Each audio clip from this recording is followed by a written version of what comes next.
Doutoras e doutores, a atuação defensiva no procedimento de aferição da prisão em flagrante. Chegamos aqui a um momento crucial de atuação ativa da defesa quanto ao tema da prisão em flagrante. Como nós tivemos a oportunidade de ver na aula passada, a prisão em flagrante ela é composta por alguns atos. E um desses atos é efetivamente esse procedimento de aferição do estado de flagrância para que a autoridade decida se trata ou não de um caso para prisão em flagrante. Nesse momento, a defesa participa? Sim. De um modo, felizmente, muito maltratado, muito omisso na legislação vigente. Isso não significa dizer que, a partir de alguns dispositivos e a partir de alguns direitos fundamentais, previstos tanto na Constituição quanto em súmulas dos tribunais superiores, súmula vinculante e tratados de direitos internacionais, nós não consigamos fazer efetivamente algo que possa contribuir para a defesa e, principalmente, que represente um controle processual, um controle por parte da defesa sobre o tema da restrição da liberdade amparado aqui numa prisão em flagrante. Então, o primeiro aspecto que eu tenho que destacar aqui nesse nosso encontro virtual. Como é esse procedimento? E, infelizmente, como eu disse, a lei trata de uma maneira muito rasteira, muito tangente no que toca à atuação da defesa. Mas o dispositivo referencial sobre esse tema, sobre esse assunto, é o do 304. E ele dá toda a diretriz do que vai acontecer perante a autoridade policial. Então veja que o dispositivo diz: apresentado o preso à autoridade, ouvirá esta o condutor é quem faz a condução coercitiva, e colherá desde logo a sua assinatura, entregando a este cópia do termo ou recibo de entrega do preso. Em seguida, procederá a oitiva das testemunhas que o acompanharem. Testemunhas que acompanham o condutor. Testemunhas que o condutor arrecadou para que sejam encaminhadas à delegacia e ouvidas pela autoridade policial. Porque, veja, nós estamos tratando aqui de um procedimento cognitivo.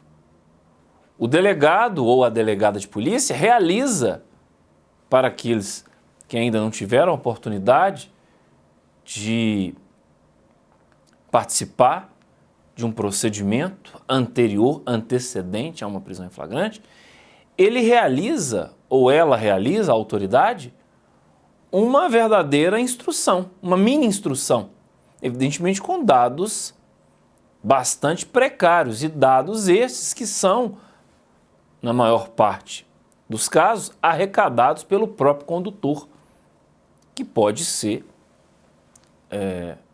ou não, né, mas geralmente é um agente da polícia ostensiva, da polícia de prevenção, né, das polícias militares. Então, com base nesses elementos, ele vai decidir a respeito da prisão ou não daquele conduzido, daquela pessoa que está com a sua liberdade restringida. E veja que o último ato, né, dentro desses atos de oitiva, é o interrogatório do acusado. sobre a imputação que lhe é feita, colhendo, né, após cada oitiva, as respectivas assinaturas, lavrando a autoridade o auto ao final. Não pode ser que esse auto não redunde numa prisão em flagrante. Né? Um auto que retrata aquela mini instrução que foi ali realizada. Muito bem. Alguns dados, aqui alguns comentários interessantes sobre esse momento e principalmente a atuação da defesa. Primeiro aspecto, tem que ser nessa ordem? Veja, condutor, testemunhas, acusado. Conduzido. Tem que ser nessa ordem? Sim. Ó, se não for nessa ordem, bom, ele vai inviabilizar o procedimento vai estar viciado. E, a meu ver, um procedimento que tem um vício na construção do conhecimento, ele não pode ser usado para fins da cautelaridade penal. Então, olha que interessante, que como que a gente faz a repercussão, né, dos institutos e do procedimento legal com a temática estudada. Segundo aspecto, essas pessoas que são referidas aqui, condutor, testemunhas, elas têm que ser ouvidas separadamente? Evidente. Evidente. Doutoras e doutores, o delegado ou a delegada de polícia, ele realiza uma verificação da legalidade da prisão de alguém que se deu, como nós destacamos, sem uma decisão judicial, com base exclusivamente em informações que terceiros, pessoas sem vínculo com o Estado, ou até mesmo pessoas que representam o Estado, estão ali a prestar para a autoridade policial. Então, é ela que faz a verificação da legalidade, notadamente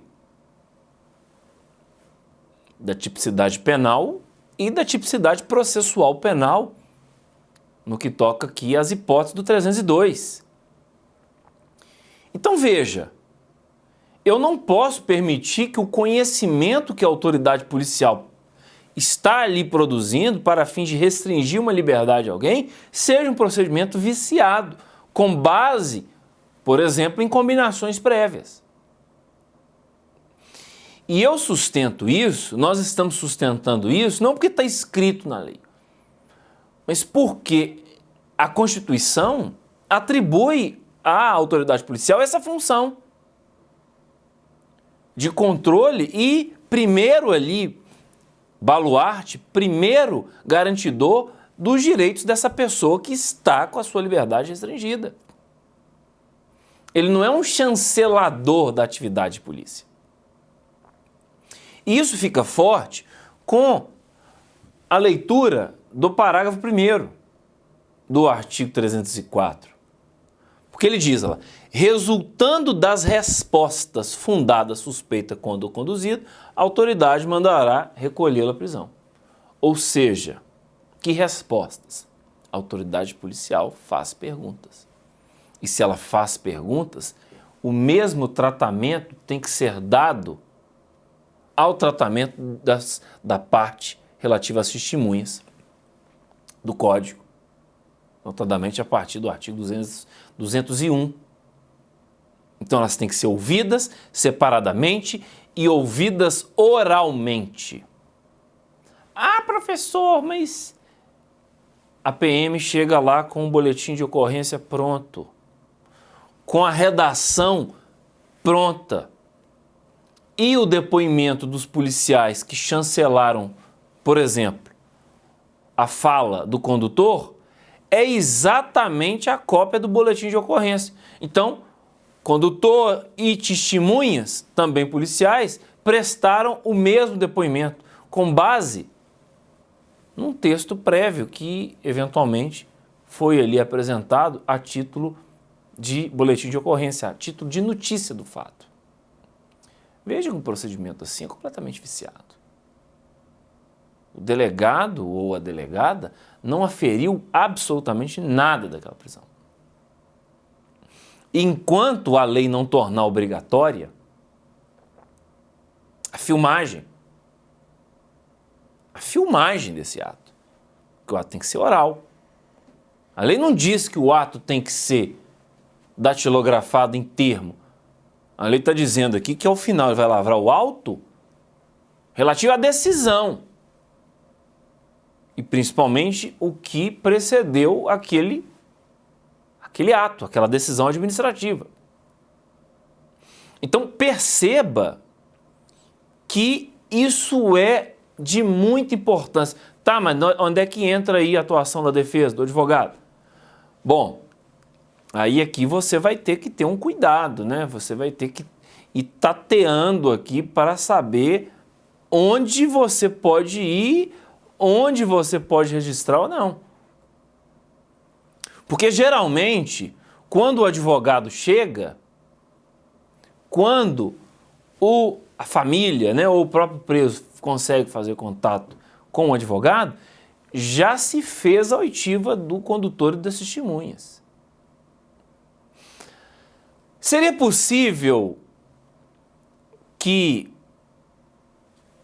se permitisse, então, o acesso a esses depoimentos? Evidentemente. Porque, do contrário, você não teria como fazer a devida assistência ao seu cliente. Mas eu vou ainda mais longe. Será que a defesa poderia participar desses atos aqui? Bom, a lei não prevê a necessidade da defesa participar, mas a lei também não proíbe. E qual que é o problema da defesa participar? Qual que seria o empecilho? Porque necessariamente você vai ter que ter acesso a essa documentação antes de conversar com o seu cliente. Gente, não vá chancelar a ilegalidade. Advogada criminalista ou advogado criminalista não chancela ilegalidade. O que significa dizer que você não vai prestar uma assistência se você não conhece o caso. E veja, você só tem condições de conhecer o caso tendo contato com essa documentação. Ou se eles, a autoridade policial, permitir que você acompanhe esse ato. Ah, mas eu posso acompanhar o ato? Bom, como eu disse, a lei não prevê, mas também não veda. Mas eu vou apresentar aqui para vocês uma interpretação que vai te permitir postular isso. Veja, o Estatuto da Advocacia, artigo 7º, inciso 21, prevê o seguinte: é direito do advogado assistir seus clientes investigados durante a apuração de infrações, sob pena de nulidade absoluta do respectivo interrogatório ou depoimento e, subsequentemente, de todos os elementos investigatórios e probatórios dele decorrentes ou derivados, direto ou indiretamente, podendo, inclusive, no curso da apuração, apresentar razões e quesitos. Eu vou voltar nesse dispositivo para poder falar quando é que inicia a necessidade da assistência de um advogado ou advogada durante o procedimento de prisão em flagrante. Mas esse dispositivo, ele é referencial para nós, por quê? Porque se a lei permite que eu dialogue com o perito, tá vendo aqui, ó, quesitos, no caso de uma perícia requisitada pela autoridade policial, ela está me dando possibilidade de participar ativamente da construção de uma informação a partir de um elemento de prova.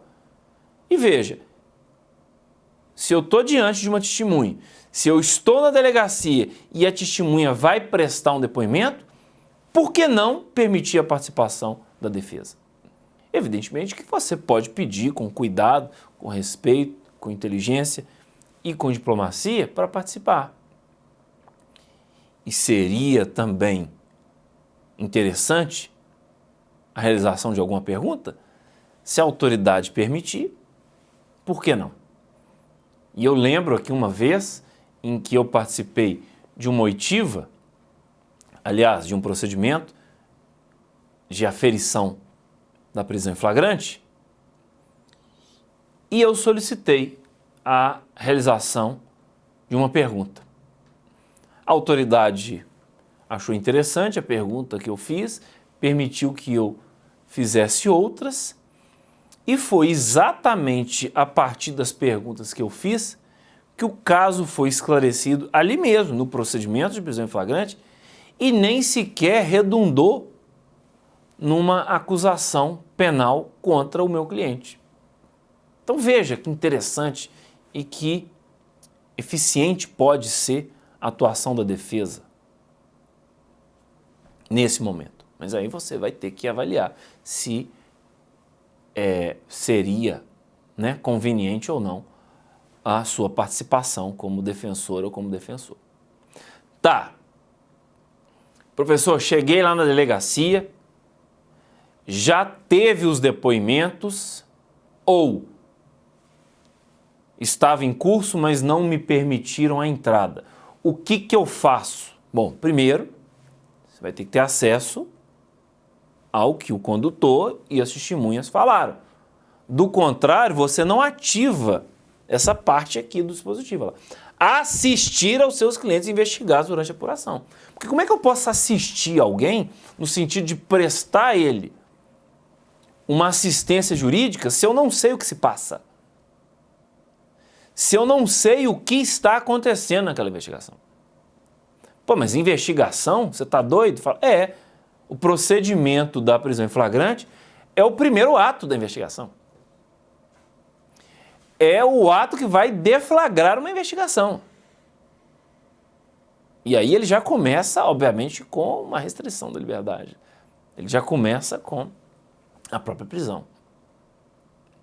Bom, aí, se eles não te permitirem o acesso a essas informações, eu não tenho dúvida que eu não consigo, obviamente, auxiliá-lo, assisti-lo. Então eu vou propor que ele invoque o direito ao silêncio e que isso fique registrado durante o seu depoimento. Eu não esclareci absolutamente nada e lembre-se, o último quem fala, o último do procedimento a falar é o conduzido. Por quê? Porque ele tem direito de defesa. Ficou claro aqui a localização do seu lugar de fala? Ele fala por último porque ele tem que saber o que lhe é imputado. Do contrário, ele não tem como se defender. Então, se você não tem acesso a isso, e veja que eu não vou nem dizer dos crimes de abuso de autoridade e de violação da súmula vinculante do Supremo Tribunal relativos à omissão, à sua negação de informação já realizada durante a investigação. E é evidente que nós estamos tratando de um procedimento investigativo, ainda que no momento da prisão em flagrante.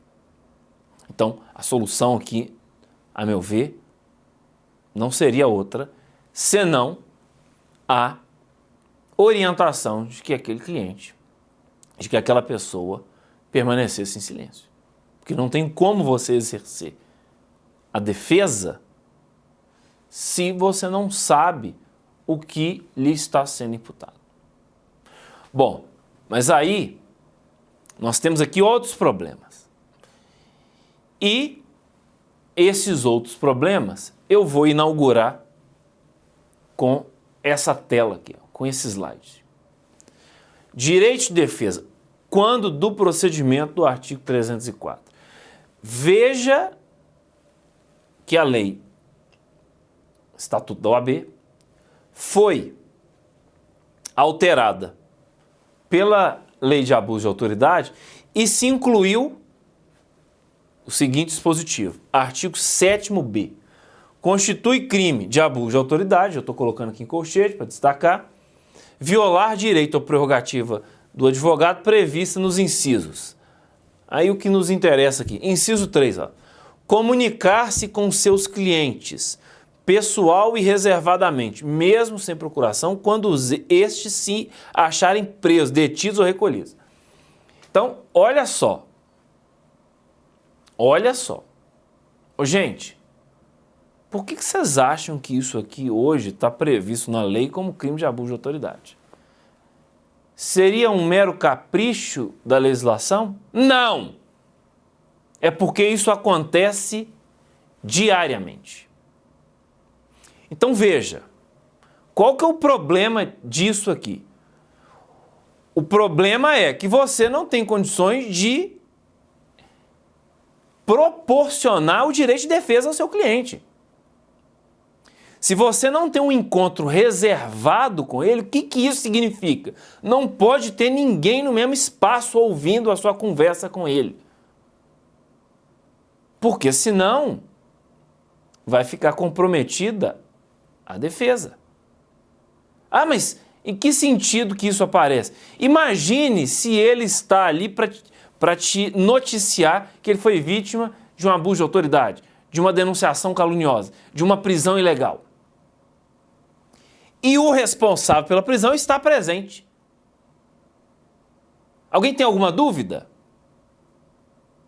de que essa informação não será obtida pelo defensor, pela defensora? Então, veja que eu não estou falando aqui da impossibilidade de se realizar a entrevista, que é um outro assunto. Calma. Primeiro aspecto aqui. Nós vamos por grau aqui de gravidade, né? Vamos assim dizer. Vamos aqui por escala de gravidade. Primeira escala. Você tem um encontro, mas não é reservado. Olha, como é que eu faço nesses casos? Bom, eu sugiro que você interfira e diga, olha, não é possível exercer a defesa nesse caso.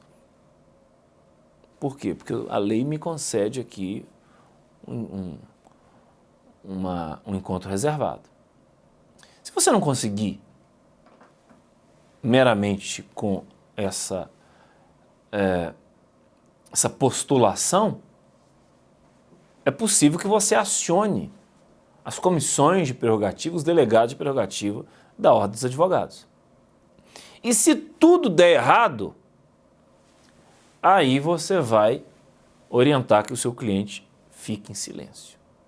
Por quê? Porque você não conseguiu assisti-lo adequadamente. Então, vejam a importância do domínio de tudo isso que nós estamos falando e a importância também de você fazer com que a sua prerrogativa seja cumprida. E aí eu lhe digo, não chancele nenhuma ilegalidade. Porque se deixar passar isso aqui e trazer prejuízo para a sua defesa, acabou. Ou, pelo menos, você não vai conseguir usar isso para o desenvolvimento de alguma tese, de alguma argumentação dali para frente. Bom, então esse é o primeiro aspecto. Segundo aspecto, está aqui, ó, lei de abuso de autoridade. Impedir, sem justa causa, a entrevista pessoal e reservada do preso com o seu advogado. Esse dispositivo, ele foi vetado, mas o veto acabou caindo, né? O veto acabou não subsistindo após a manifestação posterior do Congresso. Mas o que interessa para nós é esse parágrafo único, olha lá. Incorre na mesma pena quem impede o preso, o réu solto, ou investigado de entrevistar-se pessoal e reservadamente com o seu advogado ou defensor por prazo razoável. Então, primeira pergunta aqui, né? Não sei se vocês já se depararam com alguma situação, com alguma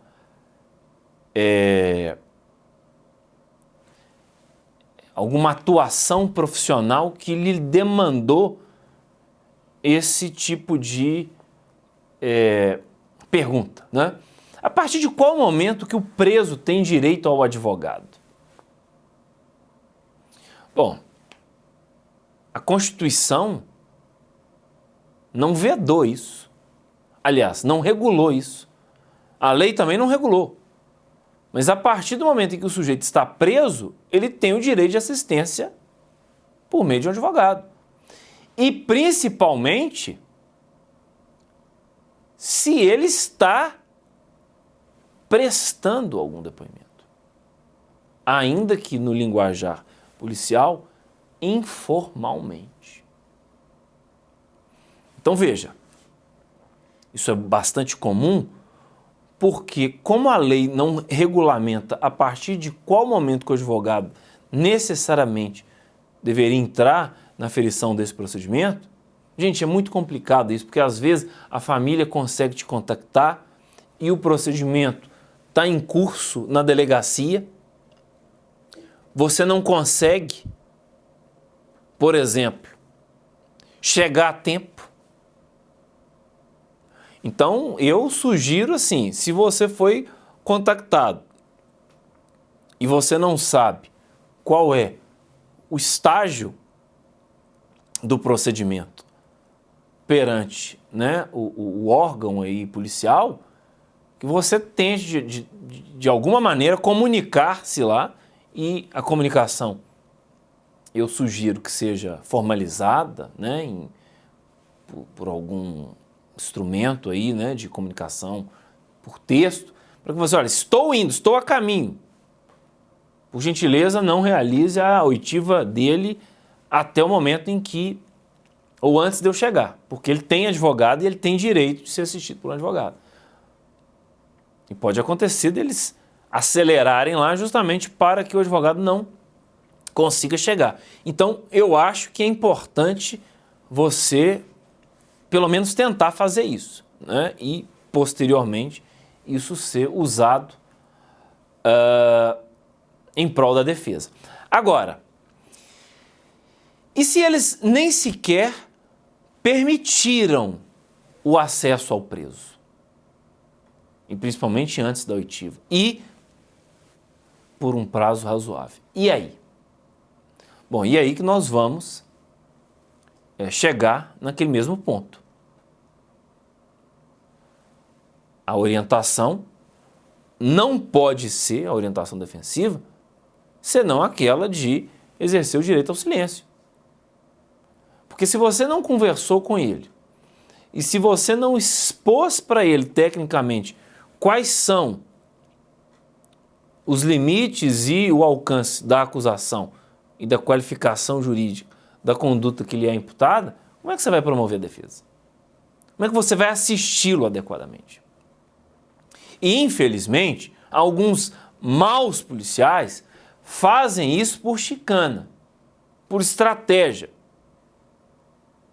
por abuso de autoridade.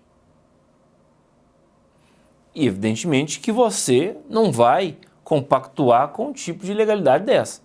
Nós temos os instrumentos legais e nós temos também os instrumentos institucionais que poderão ser acessados, que poderão ser acionados.